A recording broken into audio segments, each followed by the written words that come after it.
Black box कहा गया है, तो क्या कहना चाहेंगे जो पूरा विषय सामने आ रहा है? देखिए, ईवीएम को लेकर भारतीय जनता पार्टी जब विपक्ष में थी, उन्होंने बाकायदा किताब लिखी थी जो एलके आडवाणी जी ने इंडोर्स की थी। उसके बाद से बहुत ऐसे चुनावी प्रक्रिया इंट्रोड्यूस हुए हैं जहां पे सवालिया निशान उठते हैं, और बहुत सारे ऐसे एग्जाम्पल सामने आए थे जो सुप्रीम कोर्ट में भी रखे गए थे। इलेक्शन कमीशन का क्या जॉब है? इलेक्शन कमीशन का जॉब है that seizures wife should be about suspicion.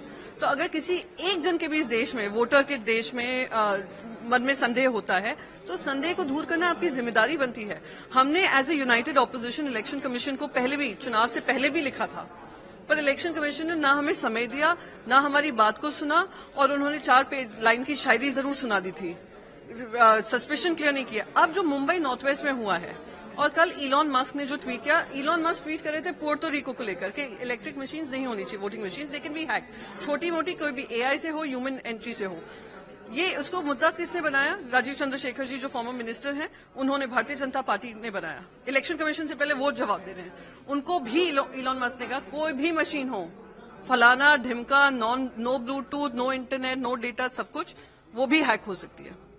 तो अब आपकी जिम्मेदारी बनती है ना। तो वही राहुल गांधी जी कह रहे हैं, वही हमारी पार्टी कह रही है, वही अखिलेश यादव कह रहे हैं कि ये जो इलेक्शन की प्रक्रिया है उसको फ्री एंड फेयर रहना चाहिए, और इसलिए हम बार बार आवाज उठाते रहेंगे क्योंकि देश के जो संवैधानिक तौर तरीके हैं उस पर कोई आंच नहीं आनी चाहिए। क्या आप इस विषय को लेकर कोर्ट में जाने वाले हैं?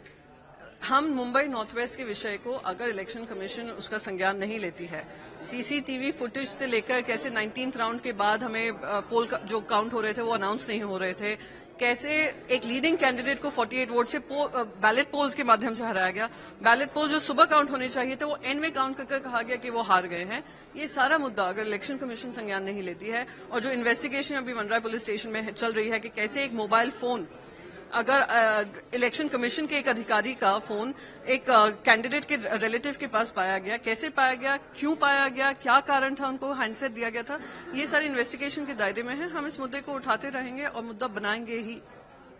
मैम, एक बंगाल में एक ट्रेन हादसा हुआ है, उसमें 8 लोगों की मौत हो गई है। बीजेपी कहीं न कहीं क्लेम करती रही है कि रेल सबसे सेफ है। देखिए, इतना दुख होता है देखकर कि हम बार बार रेलवेज के रोज वंदे भारत के लिए हरी झंडी दिखाते हैं प्रधानमंत्री जी, अरे दिखाइए, बहुत नई ट्रेन आए, सुविधाएं, पर देश के जो सीनियर सिटीजन हैं उनको जो डिस्काउंट मिलता था वो खत्म कर दिया है, जो पैसेंजर फेयर्स हैं उसको दुगना कर दिया है, जो सुविधाएं हैं वो खत्म सी हो गई हैं, जो जनरल कोचेज हैं जिसका इस्तेमाल गरीब आदमी करता है, जो फ्लाइट्स अफोर्ड नहीं कर सकता है, एसी फेयर अफोर्ड नहीं कर सकता है, वो कोचेज आपने खत्म कर दिया। आप देख रहे हैं कैसे खच भरकर बिहार और उत्तर प्रदेश जाती हैं ट्रेनें, और उसका कोई संज्ञान नहीं लेते। ये वही रेल मिनिस्टर हैं जिस रेल मिनिस्टर के अंतर्गत ओडिशा का बड़ा हादसा हुआ था, ट्रेन का हादसा हुआ था। क्या आज तक वो आरोपी पकड़े गए? क्या उनकी नैतिक जिम्मेदारी नहीं बनती है कि अपने पद से इस्तीफा दें? जैसे ही इन्हें तीसरी टर्म, इनको टर्म में रेल मंत्रालय दिया था, मैंने तभी भी कहा था, क्या उनको इसलिए दिया जा रहा है क्योंकि उनके बीच में हम लोग देख रहे हैं किस तरीके से रेल हादसे होते हैं, वो सिर्फ हरी झंडी दिखाते रहते हैं, इंस्टाग्राम रील्स बनाते रहते हैं, अपना प्रमोशन करते रहते हैं, मोदी जी का प्रचार करते रहते हैं, सेल्फी पॉइंट्स बनाते हैं स्टेशन पे, पर जनता की सुविधा का कोई काम नहीं होता है। इसलिए दुख होता है जब जाने चली जाती हैं, क्योंकि गैर लापरवाही आपकी है, इसलिए दुख होता है, और कोई जिम्मेदारी सरकार से नहीं लेता है, इसलिए दुख होता है।